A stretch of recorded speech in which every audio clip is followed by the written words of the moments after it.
पतो ही आई भी आई। हाँ लकड़ी पर खाना बनावे के ना आवे नहीं खेले एगो लड़का बा वो घरवे में घुसे रहत खाली।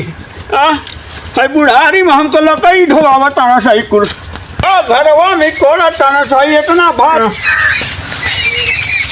अरे बा अरे बा अरे कहाँ वाले है निकल बोले लकड़ी पर खाना बनाओ। हाँ बुढ़ारी में तो उनको लाज से मेकरो बात नहीं है डाला दिन भर मेहरारी में चिपका रहा था जब से आयल गई बापे के तो तन पे चिंते नहीं खेर हट की पपुआ कहाँ गए लकड़ी ले आवे कहाँ लेखा निकलत रे का हो का बात बा। अरे हटल का बात बा चिपका रहतला दिन भर मेहरार सब लकड़ी लेकर कोई दो के खाना बनाओ। ए मत खेते में से आवत नहीं हम तू ही जानता तू करते खेते में से आवत नहीं कुदारी लेके ये बढ़नी हो। हाँ तो पहले खाना बनाओ गैस खत्म हो तो पहले खाना बनाओ लकड़ी पर तू जा शांति से बैठो चिल्ला मत आके खाना मिली चुपचाप रह। हाँ हां जा उधर जानते बानी हमनी का कौन और कहो बानी जब तू अगर मेहरारी वाला हो मारन वाला। हां ठीक बा हां जा पहले के जो ता नो चुपचाप बैठ आराम से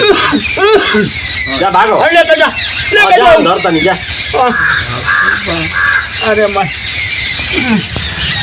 कहाँ भागा ये तो कहाँ हेलो कहीं लेके जो कोई जो बनावे एक बार रुका हमने आता नहीं टेंशन मत लो। अरे मत एकदम चिल्लाए लगबा एकदम एक मुंह लगबा चिल्लाए एकदम लाजे शर्म नहीं खेने ए भाई दहिया को अच्छा लेके जा क्या लेके। अरे कहां मारे रे कोई चलता है बाबूजी खिसिया तो खाना नहीं बना लो पहले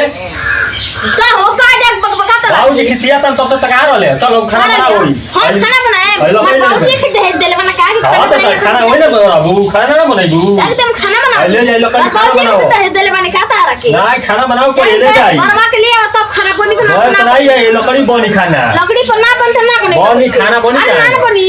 तो मुआओ तक तू घबरा मत तो मुआओ तक लेके जा लकड़ी जल्दी ले खाना बनाओ बाबूजी एकदम खेते में से हम नहीं खाना ना बनाओ दे जाके अपनी बाबूजी से बोल दो ठीक ना भाई ले जो लकड़ी खाना बनाओ ना